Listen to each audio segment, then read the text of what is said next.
여러분 중에 한 분이 저에게 이런 말씀을 하셨습니다. 목사님, 아십니까? 대만은 쿠팡이 있기 전과 쿠팡이 있는 후로 나눕니다. 누군지 아시겠죠? 그리고 왜 그렇게 말씀하셨는지 요즘 실감하고 있습니다. 참 좋더라고요. 역사는 어떻게 나눠질까요? 여러분 잘 아시듯이 예수님 오시기 전 Before Christ BC와 예수님 오신 후 아노 도미니 라틴어인데요. 주의 해라고 하는 AD로 나눠집니다.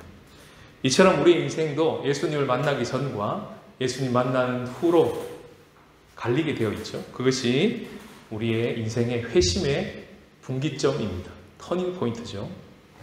누가복음에서는 어디가 분기점일까요? 오늘 본문입니다. 오늘 본문이 누가복음의 분기점입니다. 오늘 본문을 기준으로 앞과 뒤로 나뉘게 되는데요.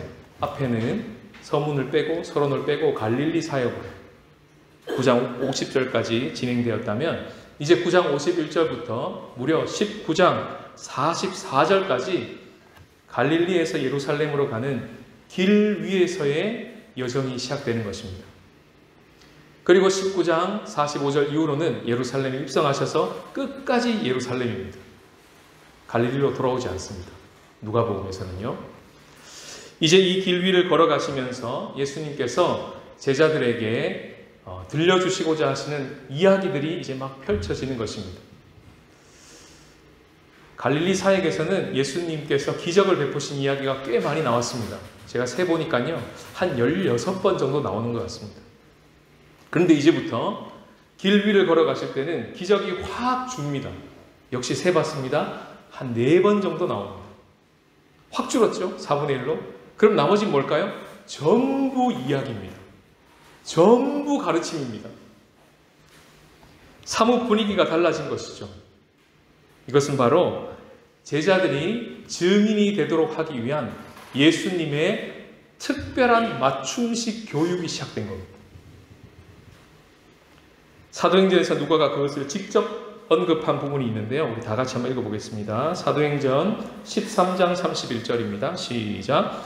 갈릴리로부터 예루살렘에 함께 올라간 사람들에게 여러 날 보이셨으니 그들이 이제 백성 앞에서 그의 증인이라.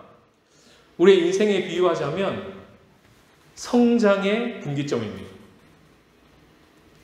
거듭난 이후로 특별한 양육 과정이 없이 계속 영적인 아이로 자라고 있다가 어떤 특별한 하나님의 은혜 조치로 말미암아 이끈비를 붙여주시고 또 예수님으로부터 직접 교육을 받고 그렇게 영적인 청년과 부모로 자라게 되는 그 어떤 터닝 포인트, 그걸 지금 제자들이 맞이하고 있는 것이죠.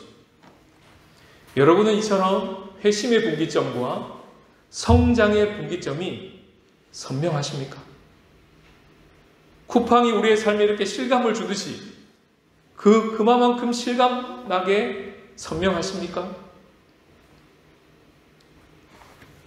오늘 본문을 통해서 이와 같이 인생의 중요한 분기점을 만들어내고 계시는 이 하나님의 개입하심, 이것을 우리가 기대하고 실제로 우리의 삶에서 체험되기를 주님의 이름으로 축복합니다. 그것을 위해서 주님께서 우리들에게 주시는 메시지를 경청하겠습니다. 첫 번째입니다. 다 같이 읽어볼까요? 예수님의 시선으로 보라. 오늘 본문 시작은 이렇게 됩니다. 예수께서 승천하실 기약이 차감해. 이 한 문장 때문에 누가복음 9장 전체의 분위기가 사뭇 달라진다는 것을 감잡으셨습니까? 주와 강의를 통해서 계속 오셨겠지만 누가복음 9장 시작은 좋았습니다. 뭔가 예수님이 12제자를 파송하시고 뭔가 이제 되나보다 이런 느낌으로 시작은 했으나 변화산에 한번 올라갔다가 내려와서 이어지는 이야기를 보면 계속 제자들은 헤매고 있습니다. 헛다리를 짚고 있습니다. 급기야 오늘 본문에 이르러서는 야고보와 요한이 등장하는데요. 오늘 본문은 그들을 비꼬고 있습니다. 어떻게 해요? 사마리아인들이 제자 공동체를 거부하는 것이 아니라 내부인 중에 내부인인 야고보와 요한이 지금 예수님을 거부하고 있다는 것이 보이십니까? 이만큼 제자들의 상황은 바닥 중에 바닥이었습니다. 그러면 현상을 본다면 오늘 본문은 이렇게 시작해야 됩니다. 예수 공동체가 문 닫을 기약이 차감해. 보이는 대로죠. 그런데 오늘 본문은 그렇게 시작하지 않습니다. 예수께서 승천하실 기약이 차감해. 뭘까요? 놀라운 믿음의 선언문입니다. 지난주 말씀 나눔에서 한 분이 이렇게 말씀 나눔에 나누어주셨습니다. 카톡하고 올라왔는데요. 본문은 9장 18절이었어요. 예수께서 따로 기도하실 때 제자들이 주와 함께 있더니 이 본문을 가지고 이렇게 나눔하셨습니다. 우울감이 나를 감싸고 무기력하다고 느끼는 요즘 주님이 주시는 마음이 아니기에 지금 바로 선포합니다. 말씀을 붙들고 기도의 자리에 서겠습니다. 이 선포가 제 마음을 쾅 하고 울렸습니다. 믿음의 선포는요, 전염성이 있습니다. 이것이 단순히 긍정의 힘이 아니라 말씀에 근거한 선포라는 사실을 알기 때문에 더욱 파워 있게 왔습니다. 우울감과 무기력함이 사라지게 해주십시오. 말씀을 붙들고 기도의 자리에 서게 해주십시오. 이렇게 간구의 언어로만 올려도 대단한 것인데, 그것만으로도 놀라운 것인데, 이 나눔은 거기서 한 발 더 나가는 것이죠.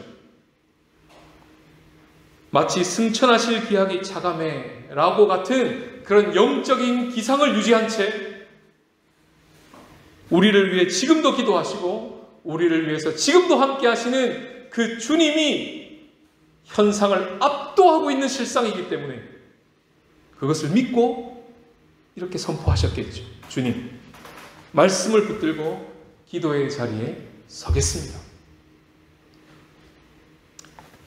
믿음의 눈을 들면요, 가장 힘든 순간하고 가장 은혜로운 순간이 딱 하고 붙어 있다는 것을 발견하게 됩니다. 9장의 제자들의 이 침울한 실패하고요, 예수님의 승천하실 기약이 차감해가 딱 붙어 있는 것 같죠. 전 어제 장례식장에 다녀왔습니다. 고인의 뜻을 받들어서 아내분이 돌아가셨는데요. 남편분이 카톡을 올리셨습니다. 이렇게요. 제 아내가 죽기 전에 유언을 하나 남겼는데요. 검은 옷을 입고 오지 마시고 결혼식에 가실 때 입고 오는 그 예쁜 옷 있잖아요. 그 옷을 꼭 입고 와주시길 바랍니다. 이렇게 올려봤습니다. 참 특별했습니다. 그래서 무엇을 입을까 고민하다가 이렇게 입고 갔습니다. 난생 처음이었습니다. 장례식을 이렇게 입고 갈 수 있다니. 여성들은요, 너무너무 알록달록한 예쁜 옷을 다들 입고 오셨습니다. 근데 남성들은 전부 다 검은 옷을 입고 오신 거예요. 제가 얼마나 난처했는지 모릅니다. 근데 분명한 것은 진짜 장례식이 결혼식 같았습니다. 어떻게 그럴 수 있습니까? 어떻게 장례식이 결혼식이 될 수 있습니까? 그게 어떻게 두 개가 붙어 있을 수 있습니까? 어떻게 십자가가 가장 기쁜 자리가 될 수 있죠? 어떻게 십자가가 승리의 자리가 될 수 있습니까? 오늘 본문은 그냥 누가복음 이야기를 알고 있다고만 해도 죽으실 기약이 차감해 이렇게 적혀야 되는 거 아닙니까? 예루살렘을 향해 가시면 십자가를 지실 거기 때문에 죽으실 기약이 차감해 이렇게 적혀야 되는 거 아닙니까? 그런데 본문은 그렇게 적지 않습니다. 승천하실 기약이 차감. 이게 긍정의 힘입니까? 죽음을 생명으로 삼켜버리시고 이기신 생명의 힘이죠. 칠흑 같은 구장의 분위기에서 승천하실 기약이 차감을 믿음의 눈을 들고 보고 계시는 그 예수님 때문에 이렇게 적을 수 있는 것입니다. 이것이 바로 오늘 본문의 예수님의 시선입니다. 이 시선으로 우리의 지금을 바라보라. 이 시선으로 믿음의 눈을 들어 선포하라. 이렇게 말씀하세요. 그때 이 구장의 분기점을 만들어내시듯이 우리의 인생에도 주님께서 인생의 분기점을 만들어내시겠다고 말씀하시는 것입니다. 이것이 첫 번째 메시지입니다. 두 번째 다 같이 읽겠습니다. 시작. 예수님의 방향에 맞추라. 오늘 본문 51절 중간에 보면 예루살렘을 향하여 이렇게 되어 있습니다. 53절에도 보시면 똑같이 두 번 반복합니다. 예루살렘을 향하여. 믿음의 시선을 가지고 보게 되고 믿음의 마음을 가지고 언어를 가지고 말하고 선포하게 되고 믿음의 행위를 가지고 그렇게 순종하게 되면 방향이 잡히게 되는데요. 그 방향이 어디로 잡히냐면 예루살렘으로 잡힙니다. 예루살렘으로 방향이 잡혔다는 말은 무슨 뜻일까요? 자기를 부인하고 자기 십자가를 지는 방향으로 방향이 딱 잡힌다는 것입니다. 반대 방향은 무엇일까요? 변화산에서 나왔습니다. 여기가 좋사오니. 베드로가 했죠? 여기가 좋사오니. 이게 반대 방향이에요. 또 까똑하고 묵상글이 올라왔습니다. 이번에는 9장 33절 본문으로 주여 우리가 여기 있는 것이 좋사오니 이 본문으로 묵상글이 올라왔어요. 이렇게 나누셨습니다. 주님, 저는 지금 변화보다 안주하는 모습에 익숙해 있음을 봅니다. 날마다 새롭게 하시는 주님의 인도하심 따라 변화의 길을 걸어가겠습니다. 이렇게 고백했습니다. 믿음의 결단대로 살면요, 반드시 부대낌이 옵니다. 반드시 불편함이 옵니다. 때론 사람들 앞에 거부당하는 일도 겪게 됩니다. 그래서 오늘 본문은 그것을 미리 이야기해주고 있는 것이죠. 오늘 본문에 보시면 길 위의 여행을 시작하겠다고 예수님이 한 발을 딱 디드니까 그 다음 이어지는 반응이 뭡니까? 사마리아인들이 거부하죠. 갈릴리에서 예수님이 첫 취임 설교를 딱 하고 나니까 그 말씀을 듣고 사람들이 어떻게 합니까? 예수님을 거부합니다. 죽이려고 들었습니다. 예루살렘은요, 말할 것도 없죠. 사도행전에 가면 이제 교회가 세워지고 베드로를 중심으로 하여 요한을 중심으로 하여 교회의 역사가 써내려갈 때 그 어마어마한 부대낌을 읽어보셨습니까? 옥에도 갇히고 순교당하고 어마어마한 부대낌이 오는데 놀라운 건 아무리 눈 씻고 찾아봐도 주님, 우리에게서 이 부대낌이 사라지게 해주십시오. 우리에게 이런 어려움이 없게 해주십시오. 한마디도 나오지 않습니다. 상수였구나. 당연한 것으로 받아들이고 있구나. 사도행전은 그렇게 이야기를 이어갑니다. 지금 내가 방향을 잘 잡고 하나님께로 튜닝해서 잘 가고 있는지, 아니면 여전히 여기가 좋사오니 나를 집중하여 반대로 가고 있는지 어떻게 할까요? 부대낌이 있는가로 하는 겁니다. 부대낌이 있으십니까? 하나님 나라를 향해 가고 있기 때문에 겪게 되는 거룩한 부대낌이 있으십니까? 오늘 57절에서 62절로 확장해서 본다면 그 이야기는 읽으면서 굉장한 거부 반응을 일으키는 말씀입니다. 장례식을 가지 말라고요? 가족들이랑 인사도 하지 말라고요? 그게 기독교예요? 그러면 그런 도를 믿으라면 저는 못 믿겠습니다. 그렇게 충분히 말할 수 있는 예수님의 언어예요. 그만큼 강하게 말씀하셨습니다. 과장법이 섞여 있습니다. 그만큼 시급하다. 그만큼 긴급하다. 즉 하나님의 나라를 위해 살아가는 삶에 있어 반드시 대가 지불은 있다. 그것을 알고 계산하고 따라와라. 따르겠다는 사람도 쫓아내잖아요, 예수님. 만약에 이런 부대낌이 아무리 나의 인생 가운데 찾아봐도 없고 대가 지불을 찾아봐도 아무리 없다면 세 개 중에 하나입니다. 하나는 아직까지 회심의 분기점이 없어 여전히 찾는 이일 경우에는 부대낌이 없습니다. 세상 논리를 그대로 따라가기 때문에 그렇습니다. 편안하죠. 또 하나는 성장의 분기점이 없어서 영적인 아이로 계속 가고 있을 때 그렇습니다. 영적인 아이들도 나름의 부대낌이 있어요. 아빠 학교 밥이 맛이 없어요. 얼마나 부대끼겠어요. 아빠 형은 저렇게 있는데 왜 저희는 학교를 가야 돼요? 얼마나 부대끼겠어요. 나름 부대낌이 있다니까요. 애들도 원하는 게 있는데 돈이 없어요. 아빠 얼마나 부대끼겠습니까? 이게 애들의 부대낌이에요. 이것도 힘든 겁니다. 쉬운 게 아닌 겁니다.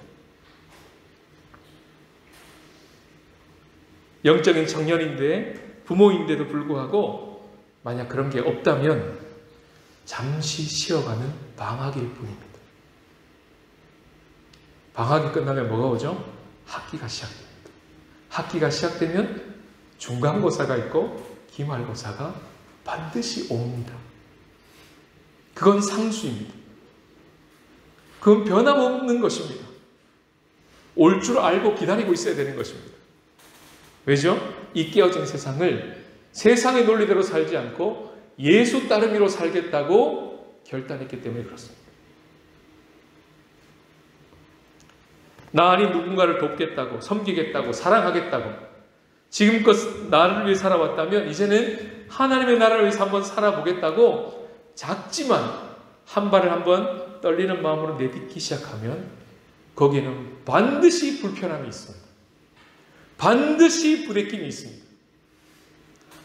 재정과 시간, 에너지, 대가를 지불해야 되고 지금까지 내가 살아왔던 익숙한 방식을 떠나보는 불편함을 감수해야 합니다.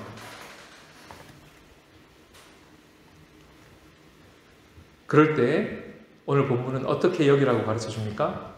잘 가고 있다. 이렇게 여기라는 거예요. 잘 가고 있다.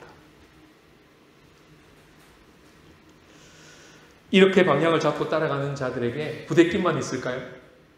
불편함만 있을까요? 거부 반응만 있을까요? 그렇지 않습니다. 오늘 본문에 보시면 야고보와 요한은 자기 방식대로 자기 성질대로 사마리아에 확 그냥 불질러 버릴까요? 그럽니다. 요즘 한국을 보는 것 같아요. 자기랑 다르면 부숴버릴까요? 그냥? 헌법 뒤집어 버릴까요? 가서 박아버릴까요? 막 이런 분위기입니다 지금.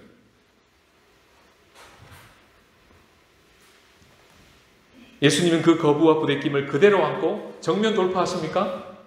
아닙니다. 오늘 본문에 보시면 이야기가 어떻게 끝납니까? 다른 마을로 가십니다. 아마 예수님 마음에는요 그런 마음이 있으셨을 것 같아요. 야고보, 요한 너희들이 지금 불 내려서 이거 싹 태워버리자고 모르는 소리 하고 있네. 그 불이 아니고 내가 다른 불을 줄 거야. 너희들이 생각지도 못하고 꿈꾸지도 못할 불이 이 땅에 내릴 거야. 그리고 너희들에게도 내릴 거야. 실제로 사도행전을 열어보면 전혀 다른 불이 내립니다. 생명의 불, 인생을 바꿔내는 놀라운 불, 불의 혀 같은 성령이 내려서 우레와 같은 우레의 아들이라고 별명을 얻었던 한마디로 성질이 뭐 같았던 그 요한과 야고보조차도 사랑의 사도로 만들어버리는 사마리아인들도 이 요한으로 말미암아 사도행전 8장에 가면 성령이 내려서 사람이 바뀌는 것을 경험하게 되죠. 이 은혜를 경험하는 겁니다. 예수님의 방향을 따라갈 때 누리는 놀라운 축복이죠. 이 방향을 향해 걸어갈 때 잠깐 부대끼는 것 같고 불편한 것 같지만 그 시간이 지나고 나면 꿈에도 생각지 못했던 놀라운 하나님의 개입하심을 경험하게 되는 것입니다. 성령이 우리의 삶 가운데 개입하셔서 내가 이루어낼 수 없는 놀라운 분기점을 만들어내시는 거죠. 어떻게 우리가 이렇게 예수님의 믿음의 시선을 유지하고 이 예수님의 믿음의 방향성을 계속 유지하면서 살아갈 수 있을까요? 세 번째 메시지입니다. 다 같이 읽겠습니다. 시작. 예수님의 믿음을 믿으라. 51절 끝에 보시면 예수님이 지금 어떻게 하고 계시냐면 굳게 결심하고 계십니다. 이걸 원어로 보시면 set his face입니다. 그의 얼굴을 고정했다. 이게 원어의 뜻입니다. 예수님은 상황을 보시고 얼굴을 땅에 박고 계시지 않으셨습니다. 예수님은 얼굴을 들어 승천을 바라보고 계셨던 것입니다. 예수님은 하나님을 믿으셨습니다. 예수님이 먼저 우리가 되셔서 바랄 수 없는 중에 바라셨어요. 흔들려서 방향을 잡지 못할 만한 모든 상황 앞에서 예수님은 먼저 굳게 결심하시고 얼굴을 하나님을 향해, 승천을 향해 고정하셨습니다. 예수님이 먼저 믿으셨던 것입니다. 예수님의 믿음은요, 부도나지 않습니다. 아멘이시죠? 아멘입니다. 예수님의 믿음은 부도나지 않습니다. 누가는 이것을 이렇게 표현했습니다. 사도행전 3장 16절에 오늘 설교 제목이죠. 다 같이 읽겠습니다. 시작. 이 이름을 믿음으로 그 이름이 너희가 보고하는 이 사람을 성하게 하였나니 예수로 말미암아 난 믿음이 너희 모든 사람 앞에서 이같이 완전히 낫게 하였느니라. 이신칭이라는 말을 많이 들어보셨을 겁니다. 루터가 종교개혁을 할 때 로마서 3장 28절을 읽다가 놀라운 은혜를 받고 이 본문을 근거하여 솔라 피데, 오직 믿음으로 사람은 구원받는다고 횃불을 높이 든 것입니다. 그게 이신칭이, 오직 의인은 믿음으로 말미암아 의롭다함을 받는다. 오직 믿음으로 말미암아 의롭다 칭함을 받는다. 이것이 우리가 알고 있는 이신칭이 정확합니다. 그럼 질문입니다. 믿음으로 말미암아라는 것 앞에 뭐가 생략되어 있겠습니까? 예수님을, 이게 생략되어 있죠. 또 하나가 더 있습니다. 예수님의, 이게 생략되어 있는 거예요. 조사 하나가 틀렸죠. 그런데 의미가 확 달라집니다. 이것을 개역개정에서는 로마서 3장 22절에 예수 그리스도를 믿음으로 말미암아 믿는 자에게 하나님의 미치는 하나님의 의가 나타났습니다. 차별이 없습니다. 이렇게 적은 것을 우리가 알고 있는 대로죠. 그것을 새한글 성경에서는 똑같이 번역했습니다. 이렇게요. 예수 그리스도님에 대한 믿음을 통하여, 믿음의 목적어가 예수님이시죠. 그러나 각주를 달았습니다. 이렇게요. 예수 그리스도의 믿음을 통해 믿음의 목적어이시며 그분은 믿음의 주어이신 것입니다. 새한글 성경 빨리 받아야겠죠. 통독을 열심히 하십시오. 그러니까 이런 말이 되는 거예요. 오직 예수님의 믿음을 믿음으로, 누가복음 용어를 바꾸면 뭘까요? 예수로 말미암아 난 믿음으로, 이렇게 되는 거예요. 워드 페인팅을 한번 보셔요. 뭐라고 적혀 있습니까? 우리가 잘 아는 히브리서 12장 2절 말씀을 세번역 성경으로 가지고 왔습니다. 우리는 이 말씀을 이렇게 알고 있습니다. 믿음의 주요 온전케 하시는 이 예수를 바라보자. 세번역을 어떻게 번역했습니까? 다 같이 읽어볼까요? 시작. 믿음의 창시자요 완성자이신 예수를 바라보자. 우리가 예수님을 바라볼 때 예수님의 믿음이 위치를 이동하여 우리에게 흘러옵니다. 부도나지 않는 그 믿음이 우리 가운데 부어집니다. 이것을 가리켜 예수님을 믿습니다 라고 말하는 것입니다. 이렇게 예수님을 믿으면 어떻게 될까요? 바울이 그렇게 예수님을 믿었습니다. 그랬더니 바울이 사도행전 19장 21절에서 이런 놀라운 고백을 합니다. 다 같이 한번 읽어보겠습니다. 시작. 이 일이 있은 후에 바울이 마게도냐와 아가야를 거쳐 예루살렘에 가기로 작정하여 이르되 내가 거기 갔다가 후에 로마도 보아야 하리라 하고, 오늘 본문과 너무 닮았지 않습니까? 예수님이 예루살렘을 향하여 올라가시기로 굳게 결심하시고 똑같죠.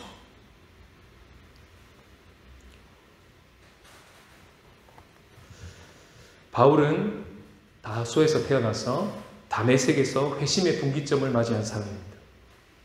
그리고 안디옥의 초대를 받아 바나바의 초대를 받아 안디옥에서 1년을 가르쳤습니다. 거기서 사역의 성장의 놀라운 분기점을 맞이합니다. 그리고 그 교회의 도움을 받아 유럽 선교를 향하여 나아가는 것이죠. 나아갈 때 마게도냐와 아가야 지방, 지금의 터키죠. 그 지역을 거쳐서 예루살렘에 가기로 작정한 것입니다. 그리고 거기서 멈추지 않고 로마에까지 가겠다고 얘기하는 것입니다. 실제로 갔습니다.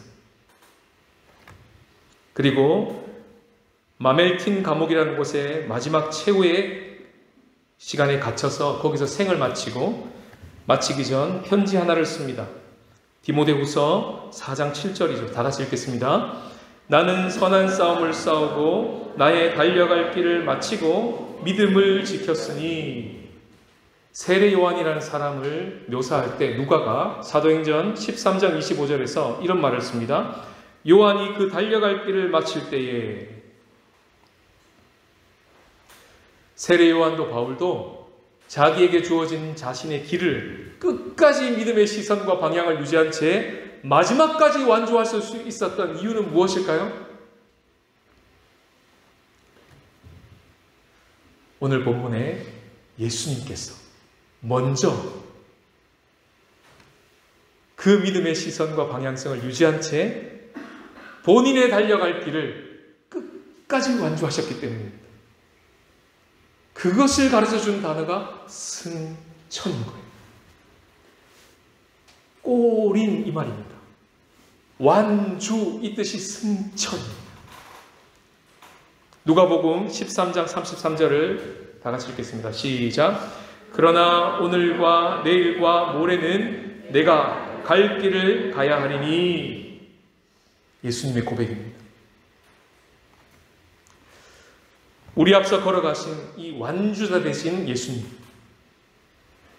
그분이 오늘도 우리와 성령으로 함께 하시면서 완주자이실 뿐만 아니라 그분은 이제 우리와 동반주까지 되십니다. 마라톤 해보셨습니까? 마라톤 할 때 옆에서 같이 달려주는 동반주 하십니까? 진짜 선수가 기록이 잘 나오게 하기 위해서 주변에 대여섯 명이 둘러싸서 같이 달려주는 동반주 아십니까? 그 동반주가 예수 그리스도라는 것입니다. 그래서 모든 상황 속에서 믿음의 시선을 유지하고 모든 상황 속에서 믿음의 방향을 유지할 수 있는 것입니다.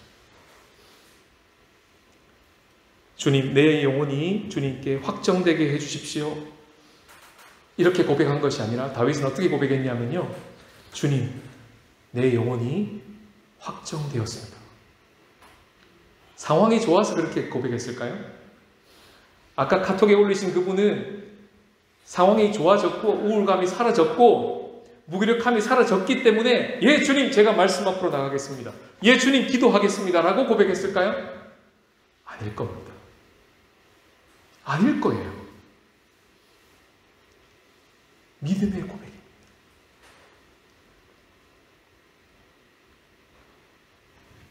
주님 우리들에게 이렇게 말씀하십니다. 실패해도 괜찮다. 못해도 괜찮아. 때로는 흔들려도 괜찮다. 울어도 괜찮고 자빠져도 괜찮다. 그런데 끝까지만 가라. 포기하지만 마라. 나머지는 내가 한다. 불을 꺼뜨리지만 마라. 바람을 불게 하는 건 나다. 내가 바람을 불게 할 거다. 분기점을 만들어내시는 분은 우리가 아니라 하나님이십니다.